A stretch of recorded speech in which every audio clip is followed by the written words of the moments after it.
오늘은 기도로 준비하면 주님이 도우신다. 기도로 준비하면 주님이 도우신다라는 제목으로 하나님의 말씀을 함께 나눠 보겠습니다. 6월의 첫 수요 예배에 나오신 모든 분들을 다시 한번 주님의 이름으로 사랑하고 환영하고 또한 축복해 드립니다. 오늘 예배를 통해 하나님의 임재하심과 하나님의 역사하심을 경험하시어 그 하나님께서 오늘 우리에게 주시는 힘과 능력을 통해 하루하루를 믿음으로 승리하시는 저와 여러분들이 되시기를 주님의 이름으로 축복해 드립니다. 사랑하는 성도 여러분, 우리가 저번 5월 첫 주에 나눴던 수요 예배 때 말씀을 혹시 기억하시나요? 제가 느헤미야 1장의 말씀을 함께 나누면서 주님의 마음이 있는 곳이라는 제목으로 함께 말씀을 나눴었습니다. 어떤 내용인지 잠깐 이렇게 되짚고 복습하는 차원에서 한번 넘어가 보자면요, 수산궁의 안락함에 머물러 있지 않고 그 느헤미야가 예루살렘 성벽이 무너졌다는 소식에 주저앉아 통곡하면서 하나님께 기도했던 그 느헤미야의 모습을 함께 우리가 보았었습니다. 나와 상관없어 보이는 그곳에 하나님의 마음과 하나님의 눈물이 있음을 깨달으며 애통해했던 그 기도의 자리를 우리가 함께 나눴습니다. 그리고 오늘 본문은요, 그 기도가 있은 지 약 4개월 후에 어떠한 일이 있었는지에 대해서 우리가 함께 나눠볼 텐데요, 골방에서 눈물로 하나님의 마음을 구했던 느헤미야가 이제는 치열한 삶의 현장 속에서 생사가 오가는 현실 속에서도 그 기도를 멈추지 않고 하나님께 계속해서 하나님의 마음을 구하며 그 하나님의 마음대로 살아가려고 노력하는 모습을 우리가 함께 오늘 보려 합니다. 오늘 그 느헤미야의 모습을 보면서 우리도 삶의 결정적인 순간에서 기도함을 멈추지 않고 하나님의 뜻을 구하여 하나님의 뜻을 삶으로 살아내겠다 결단하실 수 있는 오늘 이 수요 예배의 시간이 되시기를 주님의 이름으로 축복해 드립니다. 사랑하는 여러분, 기도하시죠? 그렇죠? 기도하실 줄 믿습니다. 저는 사실 이 기도가 참 정말로 중요하다고 생각합니다. 제가 왜 중요한지 이야기하지 않아도 여기 계신 분들께서는 그 이유를 아마 저보다 더 잘 알고 계시리라 생각합니다. 왜 중요할까요? 특별히 저는 이 기도라는 것이 우리가 하나님과 직접적으로 교제할 수 있는 방법이기 때문에 저는 그래서 기도가 굉장히 중요하다고 생각합니다. 그런데 저는 오늘 이 느헤미야의 말씀을 보면서요, 우리가 어떻게 기도해야 하는지, 기도의 방법에 대해서도 생각해 보고 싶지만요, 우리가 왜 기도를 해야 되는지에 대해서, 그 의미에 대해서도 함께 좀 생각해 보고 싶습니다. 왜냐하면 사실 저도 그렇습니다만은 우리는 때로 그렇게 기도할 때도 있거든요. 기도를 드리는 내용이 내가 원하는 것이 이루어지기를 원하는 기도일 때도 있습니다. 물론 이런 기도가 잘못됐다는 말씀을 드리는 건 아닙니다. 이런 기도도 당연히 필요합니다. 또 어떤 기도가 있을까요? 나의 잘됨을 위해 혹은 나의 가족의 잘됨을 위해서 기도하시는 내용들이 아마 있으실 겁니다. 물론 당연히 이러한 기도의 제목도 우리 가운데 반드시 필요합니다. 하지만 성경은 우리에게 기도에 대한 가이드라인을 주고 있습니다. 어떤 가이드라인일까요? 마태복음 6장 33절의 말씀을 보면서 우리가 기도할 때 어떻게 기도해야 되는지에 대해서 함께 알아보겠습니다. 시작! 그런즉 너희는 먼저 그의 나라와 그의 의를 구하라. 그리하면 이 모든 것을 너희에게 더하시리라. 아멘. 오늘은요, 이 가이드라인에 충직하게 따라서 기도한 이 느헤미야의 모습을 함께 보려고 합니다. 그리고 오늘 말씀을 통해 내가 어떤 기도를 드려야 하며 하나님의 마음을 시원케 하는 기도를 드릴 때 어떠한 역사가 일어나는지를 함께 보면서 그 하나님의 마음에 우리가 시원케 하는 그런 기도를 드릴 수 있는 기도의 사람들이 되고자 결단하실 수 있는 이 수요의 시간이 되시기를 주님의 이름으로 축복해 드립니다. 먼저 오늘 본문 1절과 2절 상반절을 보면서 오늘 말씀의 배경이 어떠한 배경인지를 함께 알아보겠습니다. 화면을 보면 읽어보겠습니다. 시작! 아닥사스다 왕 제20년 니산월에 왕 앞에 포도주가 있기로 내가 그 포도주를 왕에게 드렸는데 이전에는 내가 왕 앞에서 수심이 없었더니 왕이 내게 이르시되 내가 병이 없거늘 어찌하여 얼굴에 수심이 있느냐? 이는 필연 내 마음에 근심이 있음이로다 하더라. 아멘. 오늘 말씀을 보면요, 느헤미야가 자신에게 맡겨진 직분에 대해 굉장히 합당하게, 그 직분에 충실하게 일하고 있음을 우리는 먼저 볼 수 있습니다. 우리가 저번 말씀 때 나눴던 1장의 마지막 절에 어떤 내용이 있었는지 혹시 기억나시나요? 느헤미야가 황폐한 예루살렘을 위해 통곡하고 회개하며 기도할 때 무엇이 되었냐라고 말하면 그가 그때 왕의 술 맡은 관원이 되었다라고 성경은 기록하고 있습니다. 그리고 오늘 말씀의 1절에 보면 그가 그 맡은 직분에 충실하게 자신의 왕이었던 아닥사스다 왕에게 포도주를 드렸다라고 기록하고 있었습니다. 그런데 우리가 중요하게 봐야 할 부분은 바로 그 다음입니다. 그런데 느헤미야 얼굴에 무엇이 있었을까요? 수심이 있었다고 합니다. 수심이 어떤 마음일까요? 슬픔이 있었다는 겁니다. 그런데요, 이때 당시에 하나 시대적인 이야기를 하나 드리면, 이 페르시아 왕국의 규례 중에 하나가 슬픈 일이 있거나 슬픈 상태에 있는 사람은 왕궁에 출입할 수 없다라는 규례가 있습니다. 이 규례를 우리가 성경 안에서 찾아볼 수 있는데요, 에스더서에 보면 하만이 아하수에로 왕을 격동시켜서 유다 민족을 다 죽이기로 한 조서를 받아냅니다.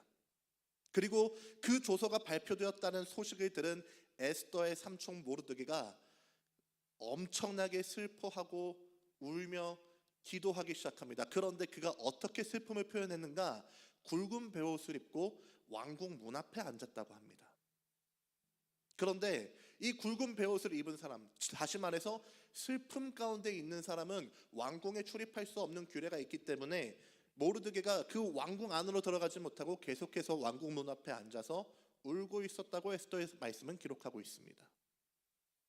그렇기에요, 이 느헤미야도 무너진 예루살렘, 황폐한 예루살렘을 생각하면 슬픔에 잠길 수밖에 없었어요. 그런데 그가 그 슬픔을 잘 갈무리하면서 자신의 일에 충실하게 감당했다고 오늘의 말씀은 기록하고 있다는 겁니다. 그런데 그 슬픔에 찬 느헤미야의 얼굴을 누가 알았을까요? 왕이 알았어요. 왕이 그 느헤미야의 얼굴에 관심을 가졌다는 겁니다. 그리고 관심을 가지는 것에서 그치지 않고 왜 네 마음에 슬픔이 있니? 라고 물어봤다는 겁니다.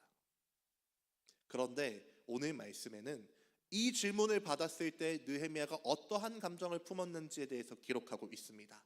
2절 하반절을 보면서 느헤미야가 어떠한 감정을 품었는지 함께 알아보겠습니다. 시작. 그때 내가 크게 두려워하여. 아멘. 왜 두려워했을까요? 사람이 사실 슬픈 일이 있을 수도 있잖아요.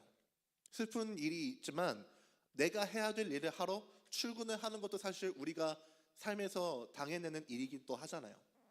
그런데 슬픔을 가질 수 있지만 왜 두려워했는지에 대해서 우리는 그 이유를 좀 살펴봐야 됩니다.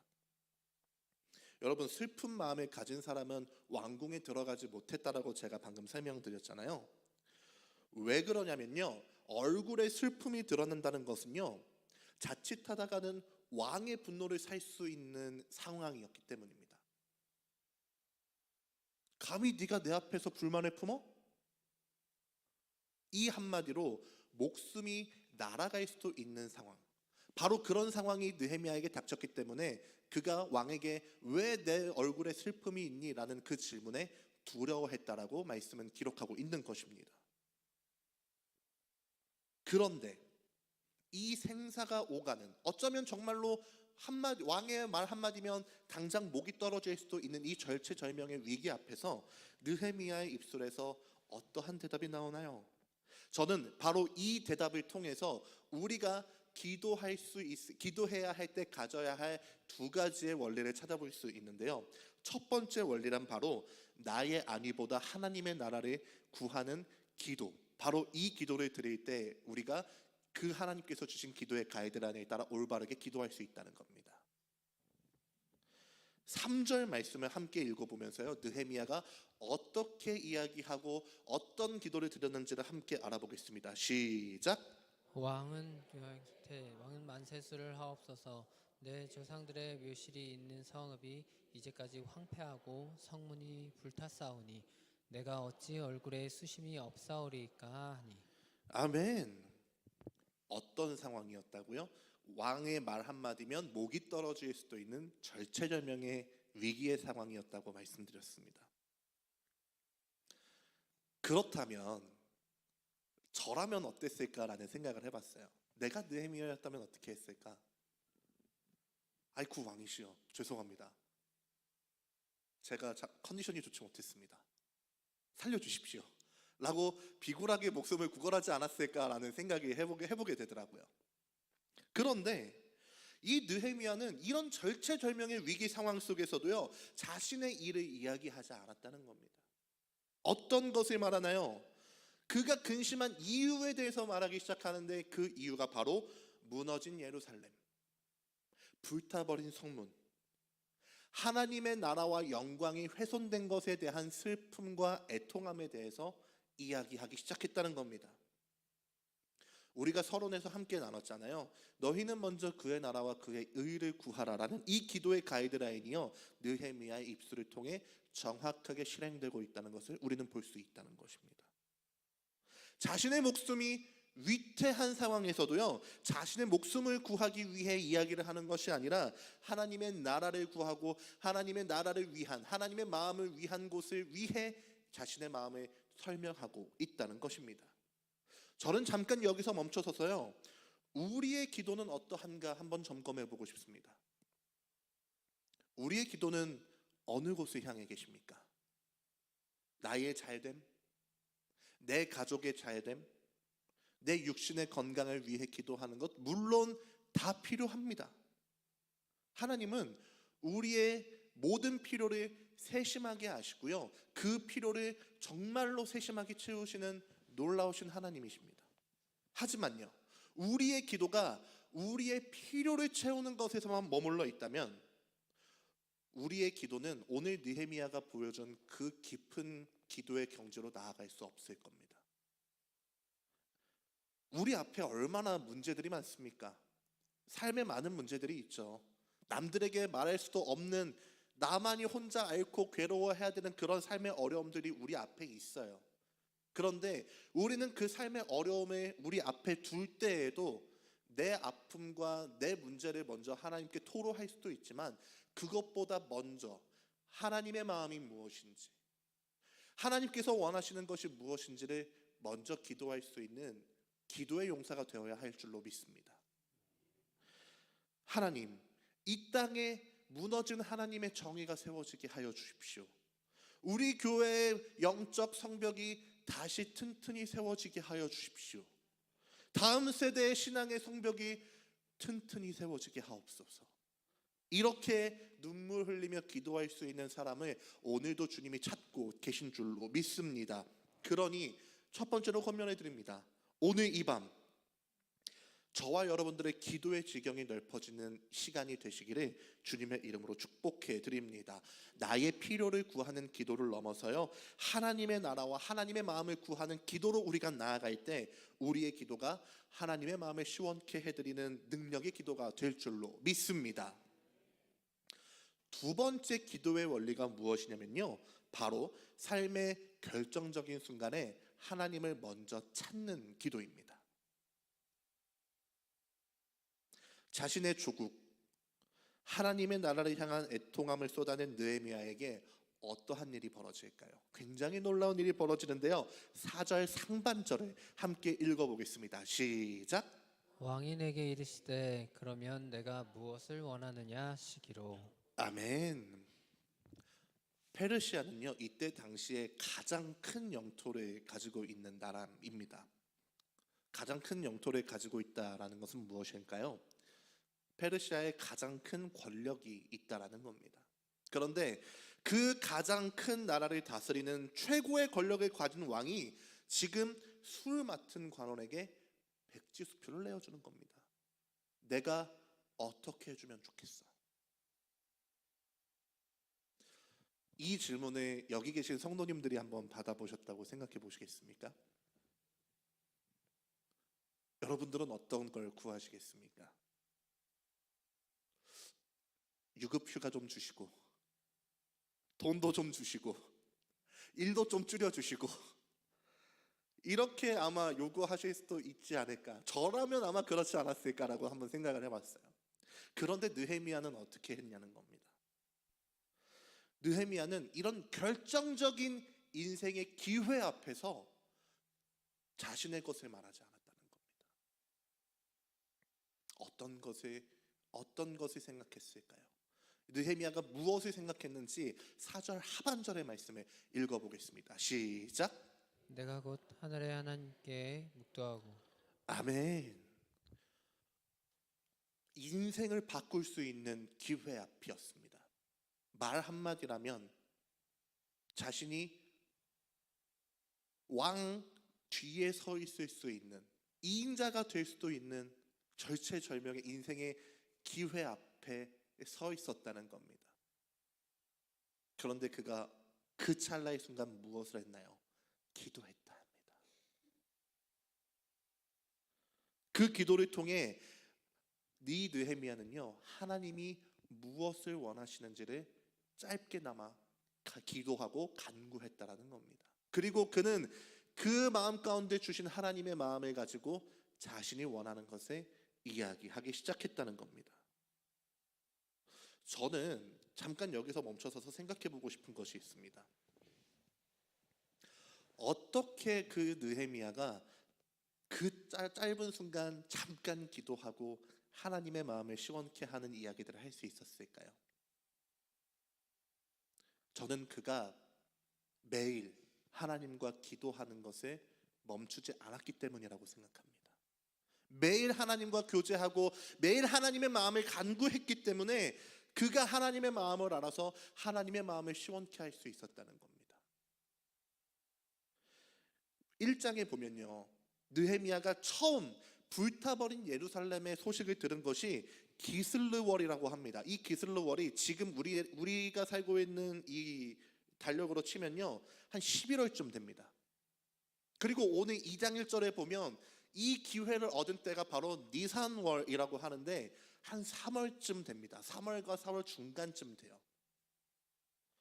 이 4개월의 시간 동안요, 이 느헤미야가 무엇을 했을까요? 그냥 슬퍼했을까요? 좌절만 하고 있었을까요? 그렇지 않았다는 겁니다.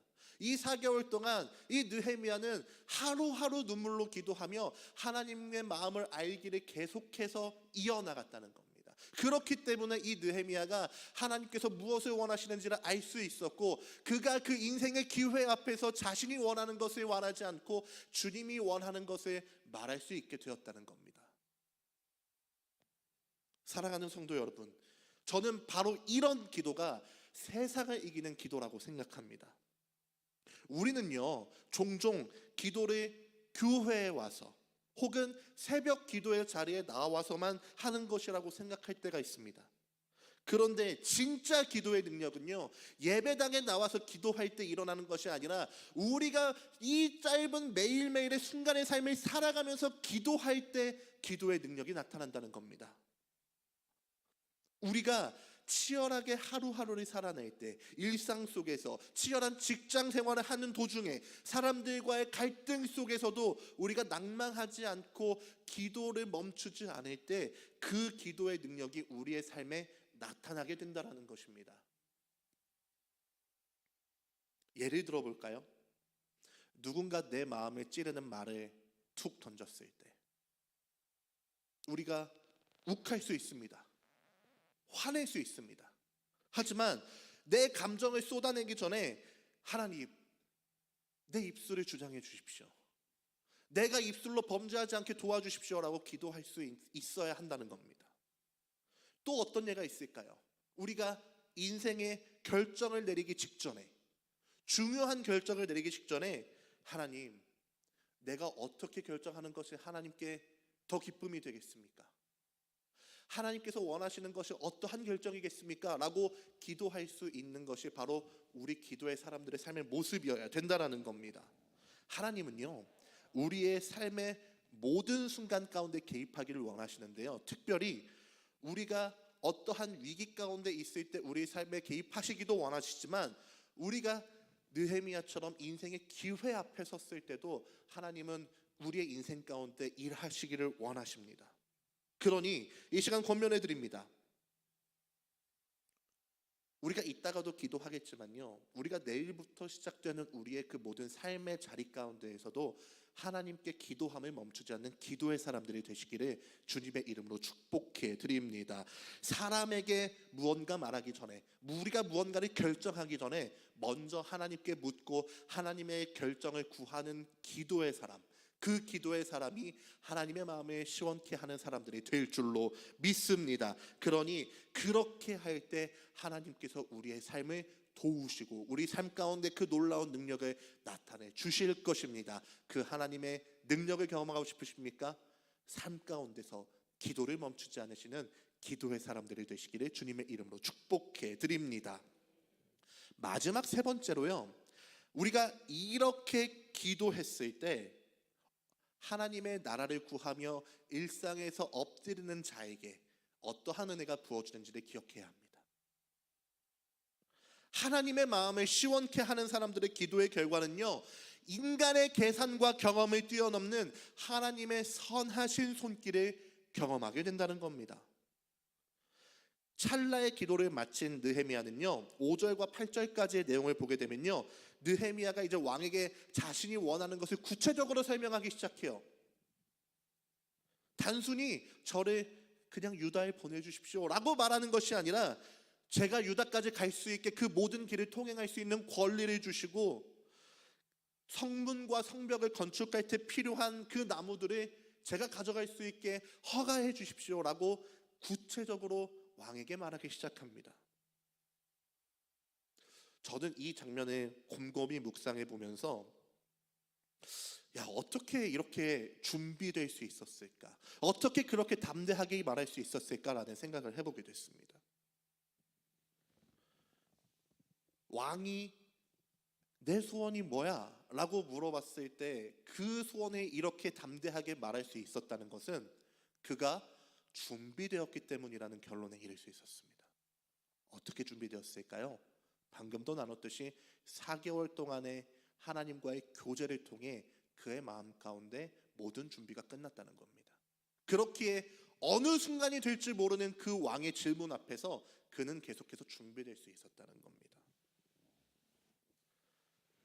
우리가 기도할 때요, 많은 은사들이 나타나죠. 방언으로 기도할 수도 있고요, 또 여러 가지 하나님께서 주시는 그 은사가 기도를 통해 나타나기도 합니다. 그런데 우리가 그런 기도의 은사를 경험하기 시작할 때 한 가지의 잘못된 생각을 하게 될 수도 있는 게 무엇이냐면요, 기도는 생각 없이 하는 거야 라는 비이성적인 생각을 하게 됩니다. 그런데 기도는요, 비이성적인 것이 아닙니다. 우리가 우리의 마음과 뜻을 다해 하나님 앞에 나아갈 때, 우리의 생각을 가지고 나아갈 때 하나님께서는 그 기도를 통해서 우리의 생각을 바꾸신답니다. 우리의 생각을 바꾸시고 내가 원하는 것을 구하게 하시는 게 아니라 하나님이 원하시는 것을, 하나님이 원하시는 그 마음을 우리 가운데 부어주신다는 겁니다. 그럴 때 우리는 하나님께서 무엇을 원하시는지, 그리고 그 무엇을 원하시는지를 알게 됐을 때 내가 그 하나님의 마음을 흡족하게 하기 위해서 어떻게 살아야 될지를 우리는 기도를 통해 알 수 있다는 겁니다. 오늘 느헤미야의 모습이 바로 그런 모습이었다는 겁니다. 기도할 때요, 우리는 철저하게 준비됩니다. 우리는 사실 기도하면서 그런 생각도 하잖아요. 하나님이 알아서 하시겠지. 당연히 하나님이 알아서 하시죠. 하나님이 알아서 하시지만 내가 아무것도 안 하는데 아무것도 하나님이 알아서 하실까요? 하나님께서는 우리에게 믿음의 요구를 하시는 분인 줄 믿습니다. 우리가 기도할 때 하나님께서 우리를 통해, 우리의 삶의 부분들을 통해 하나님의 뜻을 이루어 가신다는 겁니다. 그러니 우리가 어떻게 기도해야 할까요? 그냥 기도했으니 하나님께서 알아서 하시겠지라고 포기하는 걸까요? 아닙니다. 기도의 그 과정들을 통해서 우리의 마음에 계속해서 하나님이 원하시는 마음으로 변해가야 된다는 겁니다. 그 변화의 과정들이 우리의 마음이 준비되는 것이요 또한 우리의 삶이 준비되는 과정인 줄 믿습니다. 그러니 이 시간 두 번째로 권면해 드립니다. 마음을 다하고 우리의 생각을 다해 주님 앞에 기도함으로 나아가십시오. 그리고 그 기도의 과정들을 통해서 우리의 생각과 우리의 삶을 바꾸시는 하나님을 경험하시는, 그래서 우리의 삶이 점점점 하나님이 원하시는 삶으로 연단되어 가시는 참된 하나님의 사람들이 되시기를 주님의 이름으로 축복해 드립니다. 느헤미야가 이런 요구들을 했을 때요, 사실 이런 요구들이 어쩌면 굉장히 무리한 요구일 수도 있습니다.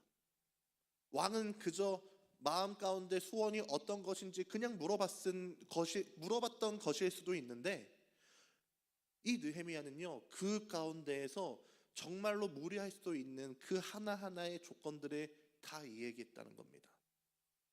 그런데 하나님의 마음을 흡족하게 하는 사람이 기도할 때 어떤 일이 일어납니까? 8절의 하반절을 읽어보면서 어떠한 일이 일어났는지를 함께 보겠습니다. 8절을 다 읽어보겠습니다. 시작. 또 왕이 삼림 감독 아삽에게 조서를 내리사 그가 성전에 속한 영문의 문과 성곽과 내가 들어갈 집을 위하여 들보로 쓸 제목을 내게 주게 하옵소서 하매 내 하나님의 선한 손이 나를 도우심으로 왕이 허락하고. 아멘. 내 하나님의 선한 손이 나를 도우시는 역사, 바로 이것이 하나님의 마음을 흡족하게 하는 사람에게 일어나는 하나님의 은혜인 줄 믿습니다. 심지어 9절을 보면요, 느헤미야가 원하지도 않고 구하지도 않았던 군대 장관과 마병, 최정의 경호부대까지 이 느헤미야에게 붙여주는 정말로 말도 안 되는 놀라운 역사가 일어나기 시작했다는 겁니다. 그런데 사실 여러분, 제가 말씀드리지 않았지만요, 이 아닥사스다 왕은요 에스라 4장에 보면 이전에 이 예루살렘 성벽의 건축을 막았던 왕이에요.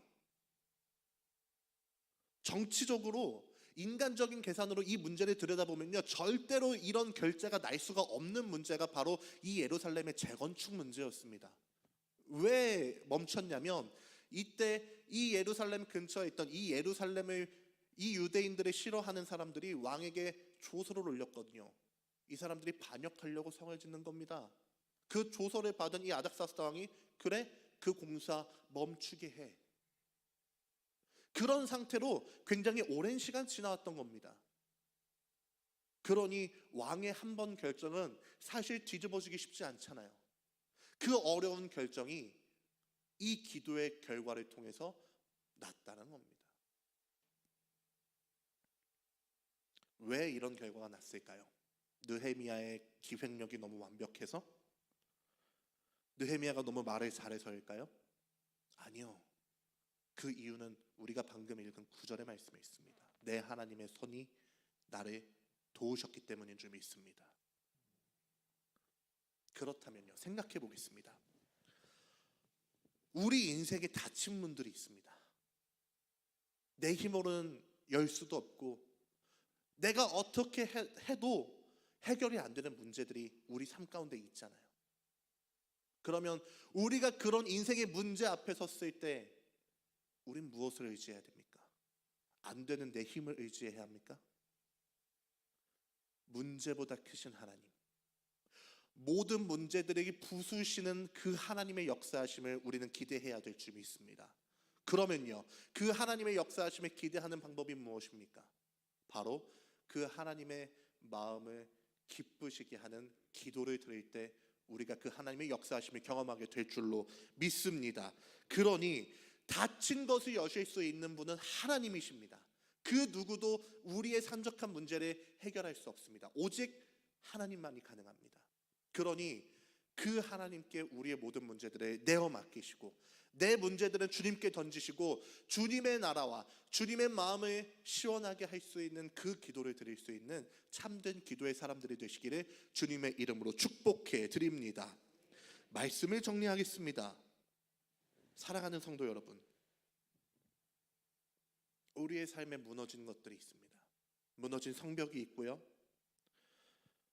경제적인 어려움이라는 무너진 성벽, 깨어진 관계라는 성벽, 육신의 질병이라는 성벽, 그리고 무엇보다 회복되어야 할 영적인 문제가 우리의 삶을 가로막고 있는 것을 보게 됩니다. 내 힘으로는 도저히 뚫고 나갈 수 없는 이 성벽 앞에서 우리는 어떻게 기도해야 될까요? 내 문제, 내 아픔에만 매몰되어 있던 그 자리에서 벗어나 하나님의 나라와 하나님의 마음을 구하는 기도를 드리는 참된 기도의 사람들이 되시기를 주님의 이름으로 축복해 드립니다. 오늘 이 본문의 느헤미야처럼요, 하나님의 나라를 가슴에 품고 애통하며 슬퍼하며 또한 마음을 찢으며 기도할 수 있는 하나님의 사람들이 되시기를 주님의 이름으로 축복해 드립니다. 주일의 예배당, 새벽 기도의 그 자리에서 넘어서요, 우리의 삶의 순간순간들, 그 순간순간들을 살아갈 때도 기도를 멈추지 않으셔서 하나님의 마음대로, 하나님의 뜻대로 내 삶을 살아내어 하나님의 마음을 기쁘시게 할 때 하나님께서 우리가 구하는 것보다 더 크게 주시고 우리가 생각하는 것보다 더 크게 여실 하나님께서 그렇게 역사하실 줄 믿습니다. 그러니 그 선한 하나님의 도우심이 오늘 부르짖는 우리에게 있을 줄 믿습니다. 그러니 하나님의 마음 가운데 우리의 마음을 온전히 들여서 그 하나님의 뜻대로 살아가실 수 있는 저와 여러분들이 되시기를 주님의 이름으로 축복해 드립니다.